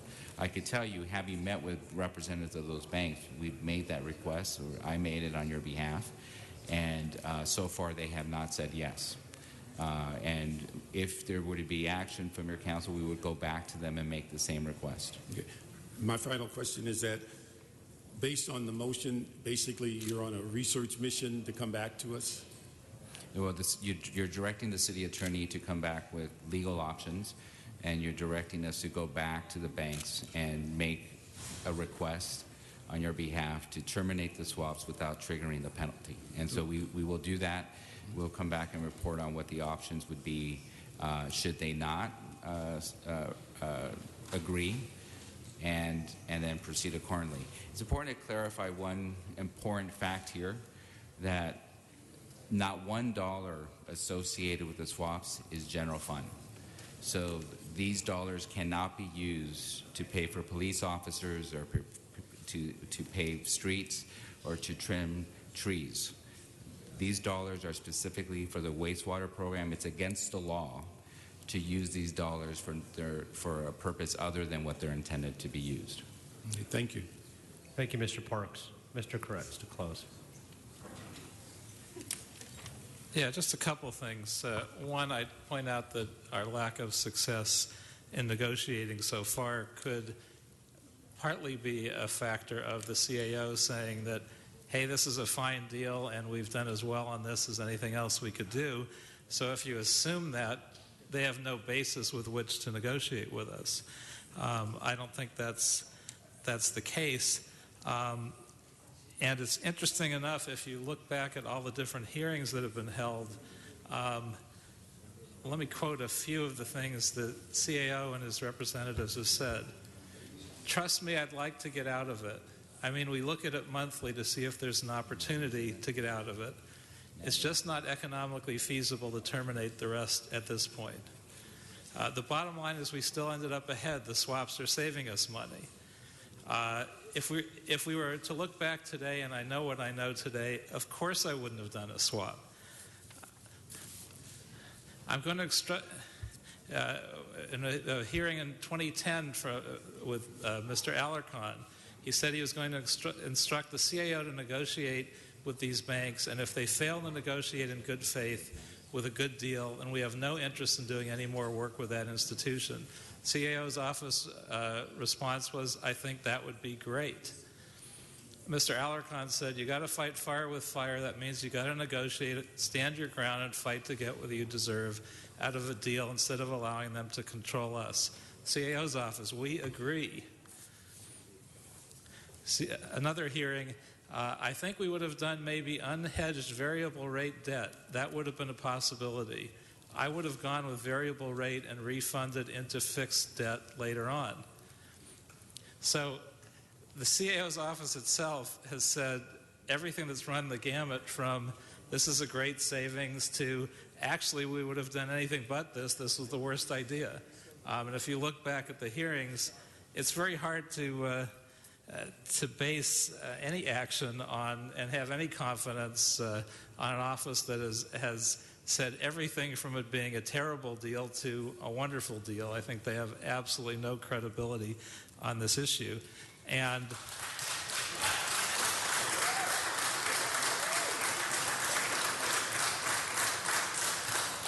you can be mindful of your time. And my motion does not direct the CAO's office to negotiate this. And I would suggest, although I'm not going to put it into the motion, that it be an entity other than the CAO's office that actually does this negotiation, because based on what they've said, they have no credibility with the banks and no incentive to get a better deal. When they've said they haven't ripped us off, they've actually given us a good deal, although they've actually also said the opposite. So I ask you for an aye vote to move this forward. Let's try to get some of the money back that we've been ripped off by these banks. Mr. Parks. Thank you very much. I was prepared to vote for it until we got to the very end. Who would do it other than the CAO? That wasn't a motion, sir. It was just a statement. No, I'm just saying, he brought it up. I'm just asking who would do it other than the CAO. Got it. Being it's that I think it's your charter responsibility, right? That's correct. Okay. That's what I want to find out. Thank you. Okay, thank you very much. Mr. Kress, did you want to speak again? If it were at all possible, I would actually like to have the city attorney do it. But again, I'm not putting that into my motion. I think we should look at the most intelligent way to move forward after the city attorney's done their analysis. Seeing no other speakers on the queue, we'll open the roll, close the roll, and tabulate the vote. 14 ayes. All right, thank you very much.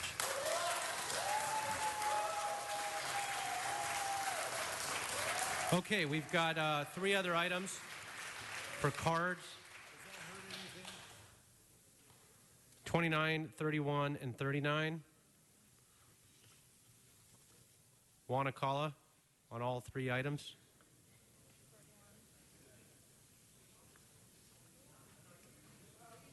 Didn't he already speak on?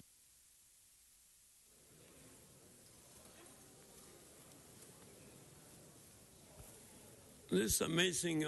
3 items in one, huh? Communication from the city administrative officer. Wow, we got 4 minutes. Relative to the amending the Los Angeles Police Department LAPD contract with Charles Sisu for the continued provision of Esquina Farrier services. Wow, it all sounds like Chinese to me, but I don't know if it sounds any different to other people. It sounds very complicated. Well, my nephew is a police officer in Guadalajara, Mexico, and they had just recently killed a lot of police officers over there. So maybe this is a good thing, I don't know. Here, I don't mean over there. They keep killing them right and left. You can stay on the matter, please. Yeah. And then motion Parks apparel relative to the amending prior council action of November 18th, 2000 regarding the allocation of what? It's kind of cut off. You can't even read it. Okay, if you've got to stay on the item, not just reading the item, that's not staying on the item, that's actually disrupting the meeting. So if you want to speak on the item, you can do so. reading the board is disrupting the meeting? I don't know how, when a citizen wants to be informed, that's disrupting the meeting? If you want to just speak to the item, please. I am. I'm just trying to understand that it's so much legalese that ordinary people cannot understand what the hell you're saying.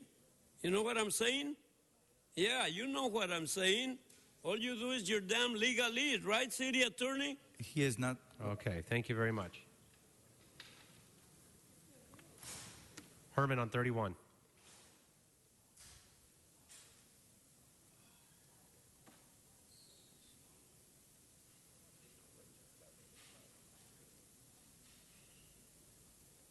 Parton O'Farrell, have you continued to participate with this body for Title II discriminatory action and Section 504 state and federal regulations that you now are acquiring to what, Lonnie, in the amount of $800,000 for Council District 8 sidewalk reconstruction programs?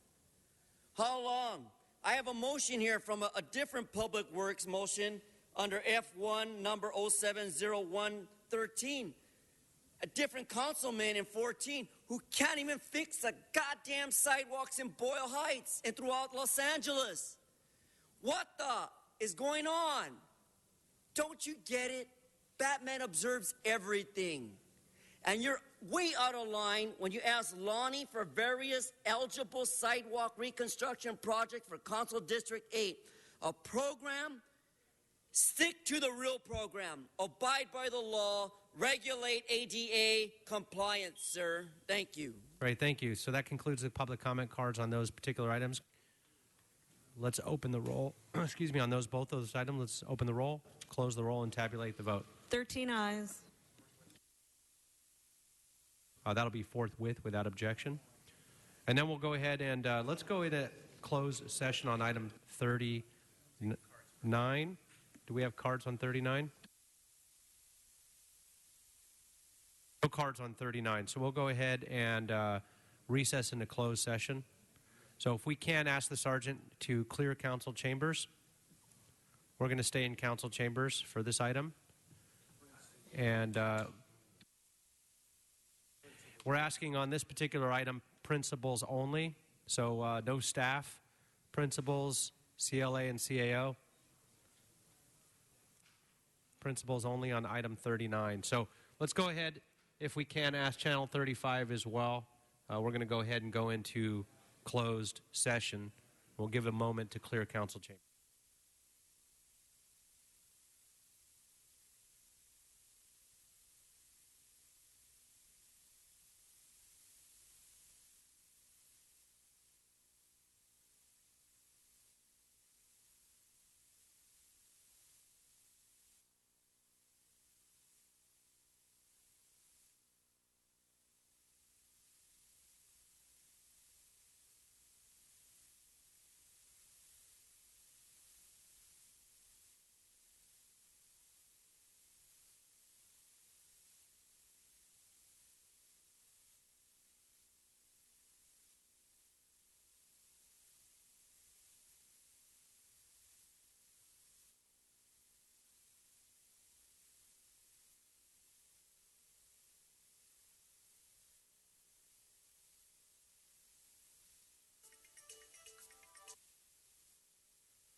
Okay, we are back in open session on item 39, so we'll go ahead and we're going to go ahead and read the settlement on item 39 before we go ahead and vote on it. For item 39, in the case entitled Los Angeles Police Protective League Stephen Lee versus City of Los Angeles, there is a recommendation to approve a settlement which provides a 4-step salary increase for certain Los Angeles Police Department police officers. Now that item is before us, colleagues, we'll go ahead and open the roll, close the roll, and tabulate the vote. 13 ayes. Okay, that is approved, and we'll go ahead and move that forthwith per Mr. Labange as well, without objection. That'll be the order. That'll take us to general public comment.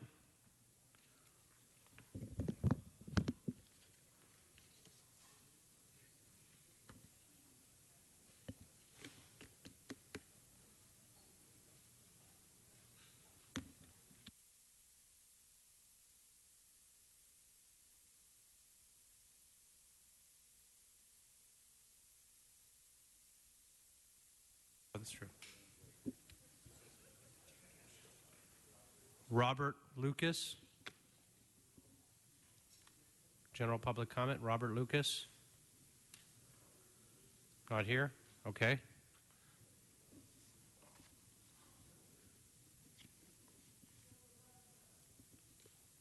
Brian Barajas.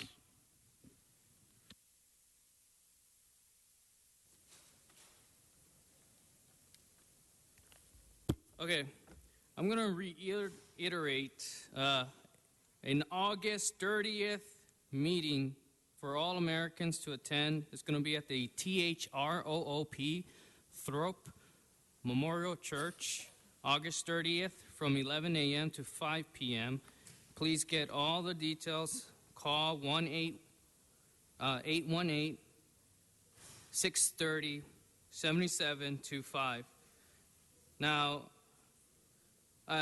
just a indication of reality, I should indicate the following. We are in a space race right now. The only problem is, I think we choose not to believe that that's happening right now. Russia, China are collaborating, and all we can do in the United States is blame Russia for every problem that we have. That's impossible. You have just witnessed the fight of Americans against Wall Street.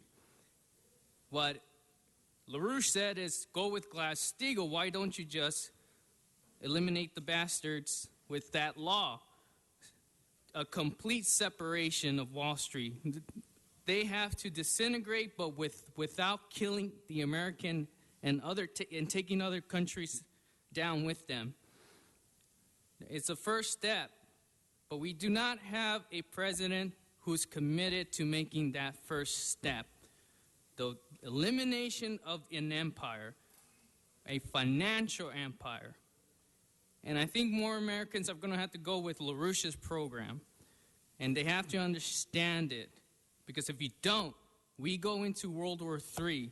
We go and eliminate ourselves. And where is the human species then? Nowhere. All right, Herman. Followed by John Walsh, followed by Wanakala. And if you guys can line up on the second set of ropes. It's Mr. Herman, or Batman. Fundraising lawmakers continue to make news, abusing you, the taxpayers, to compromise public trust. And Mr. Speaker there is abusing my right under Judge Ferguson, 2007, Salzburg versus the City of Los Angeles, First Amendment rights. I will use offensive language to get your attention to do your damn job right for the public, sir, as Batman. Continuing, the evidence of abuse and corruption show little effort to comply by the law. In note, Excite, a joke of Governor Brown, has failed to excuse itself. And then the special election, LAUSD, McKenna, you won. Hoorah, hoorah. For Maxine Waters, thank you. You're right. The best candidate for LAUSD. for you, unfortunately, Mr. Alex Johnson and your special interests, Herb Wesson, Jose Huizar, Krikorian with his head down, Janice Hahn, Diane Watson, Herb Wesson, lined up in support behind you. You failed. You failed. And again, in note, ADA compliance is about what? It's about fixing real issues of the government. LA Police, we've got your back. Better salaries, equal pay, and $57,000 a start as a policeman. Professionals. Yeah. And then again, going back to HollywoodHighland.org and Dollhouse Dude, we're back, Jack, and get it right, equal access to what government issues are all about. No special interests. Eat it, big ears.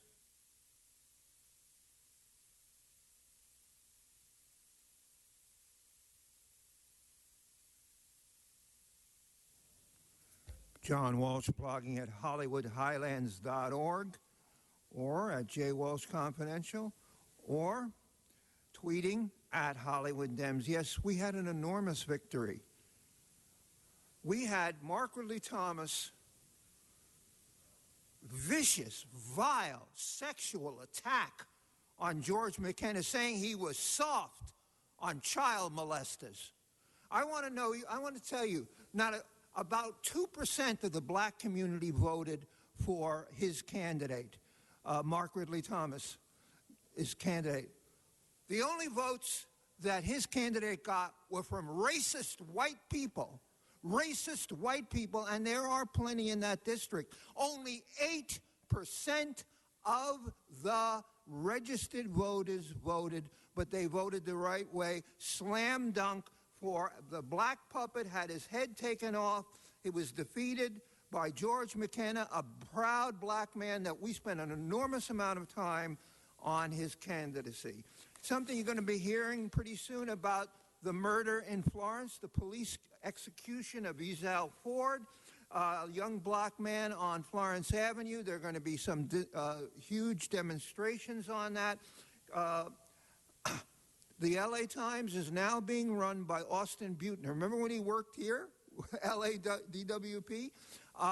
The first thing Mr. Buettner is going to do is to get rid of the vile, vicious, sexist, racist editor of the LA Times, Mr. Devan Maharaj, who thinks because his skin is not white, he can attack black people, especially black people. They don't hire black reporters at the LA Times. We're telling you right now, the Glendake love affair. You want to find about the mayor's love affair and the job he gave his boyfriend? HollywoodHighlands.org.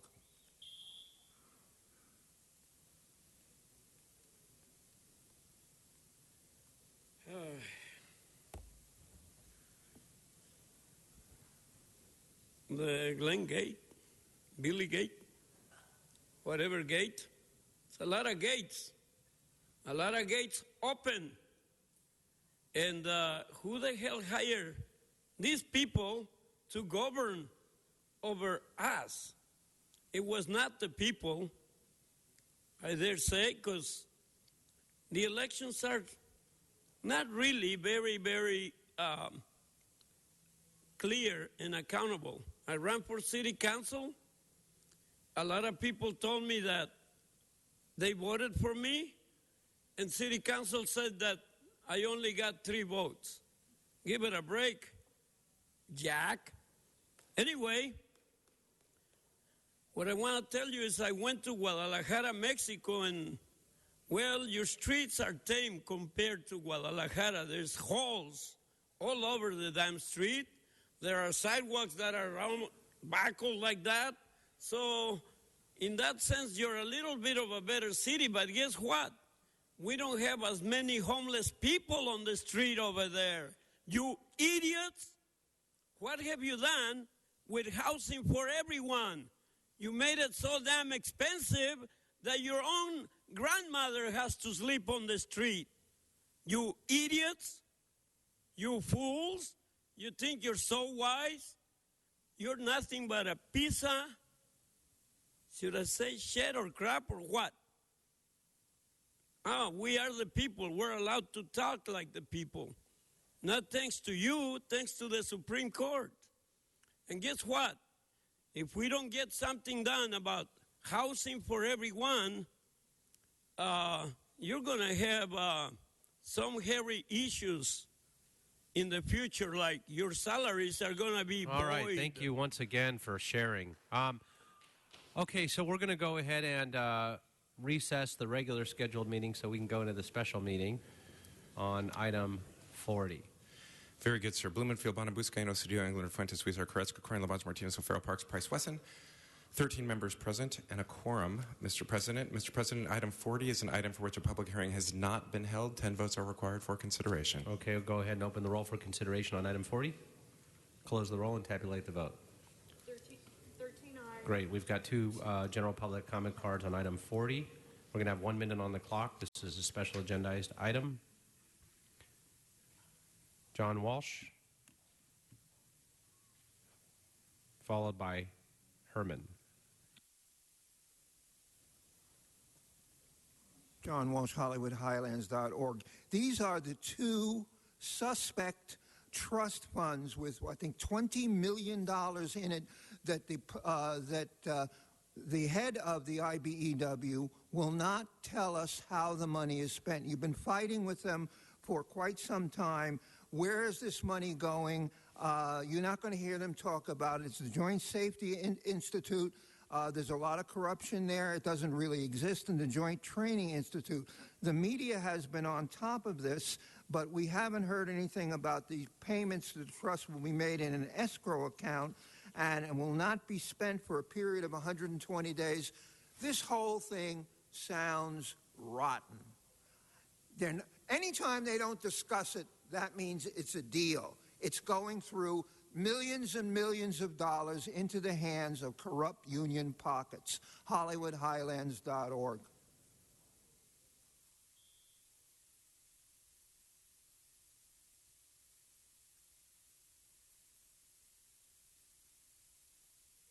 News, in consideration of this motion, release of funds to the Joint Safety Institute. Is that transparency, what Mr. Walsh got through explaining to you? That there's a problem, an issue of concern to the public, and that concern is transparency. Mr. Price, Mr. Parks, Mr. Bonin, you guys know I'm right. That's why you're not raising the issue to tell me to keep quiet because I'm offensive, like Mr. Krikorian always says. But I'm on topic because Training Institute Trust is not for the elected officials to decide. It's for the decision of the public. The public who's have advised you with the provisions you must, and I'm saying you must, Angelenos, understand what transparency is taking place. Great, thank you. There's been a request. Oh, Mr. Krikorian. Thank you, Mr. President. Just for the clarity of the record, I don't usually say that Mr. Herman is offensive because he's always offensive. When I stand up, I comment on when he's disruptive of the meeting, which is a legal matter, as far as the continuation of the meeting. Appreciate that. Thank you very much. And if that's a motion to second the fact that he's always offensive, then you've got my support. Okay, so with that, we've got a request to take this matter into closed session. And so I'm going to go ahead and honor that request because there is litigation involved in this as well. And it very much involves and revolves around that litigation. And so with that, we're going to adjourn to the executive conference room in the back. We're going to recess into the executive conference room in the back. Principals only. We're going to do principals only. So no staff. Point of information, Mr. Labange. Okay. So we're going to go ahead and recess into the back. Principals only in the back. Only the council members and no staff. And we can go ahead, Channel 35, and put us into recess for closed session.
All right, are we back in session? Okay, what's before us, Mr. Clerk? Mr. President, that brings us to item number 40. It's consideration of motion Wesson, Krikorian, Fuentes, Blumenfield, O'Farrell, Labange, and Buscaino. And, Mr. President, there is a amending motion for that matter that's also before you. That's motion Wesson, Labange. That reads, we therefore move that the council instruct the CAO in consultation with the city attorney to negotiate with all involved parties to resolve the litigation entitled Brian D'Arce et al. Versus Ron Galperin in his capacity as the controller of the City of Los Angeles, and the City of Los Angeles versus Brian D'Arce et al. Under terms that would include allowing for the release of the trust funds, contingent upon the conditions set forth in motion Wesson, Krikorian, Fuentes, Blumenfield, O'Farrell, Labange, and Buscaino. Okay, so we're going to vote on this motion as amended. All right, so let's open the roll, close the roll, tabulate the vote. 12 ayes. Okay, what other business is before this committee, Mr. Clerk? Mr. President, Council has motions for posting and referral. They're posted and referred. The desk is clear. Announcements. If I could have everybody rise for adjourning motions. Everybody please rise. I'm going to look to my right. Mr. Labange. These announcements or adjourning motions? Mr. Labange. Yeah, I think we should adjourn in memory of Lauren Bacall. What a great actress. All the love that she gave to us. And when you think about movie stars, she was absolute movie star in the generation. To be 19 years old and marry Humphrey Bogart, who was 45, and all those movies, and also the famous line that she said, you know, just put your lips together and blow. And that's heard around the world today and today. A wonderful woman who was a good friend of the city of Los Angeles, went here and helpful over the years. Thank you, Mr. Labange. Mr. Huizar. Thank you. And just to add to that, she was a huge supporter of preserving our historic theaters here in the city of Los Angeles. And, you know, on Broadway and throughout Hollywood and other places, we have some wonderful theaters that her and others were calling at a time when we were destroying a lot of our historic theaters, really made an effort to use her influence to support. But real classy lady that led us in Hollywood to open doors for many other people. She did more for us in Hollywood than we probably realize in terms of her impact in opening doors for women and others. Thank you. Okay, now there was a mistake on my part. We needed to do what, Mr. Clerk? Mr. President, I'm sorry. We needed to adjourn the special meeting and return to the regular. So it's adjourned. We've returned. Any other adjourning motions? Then, members, this meeting is adjourned.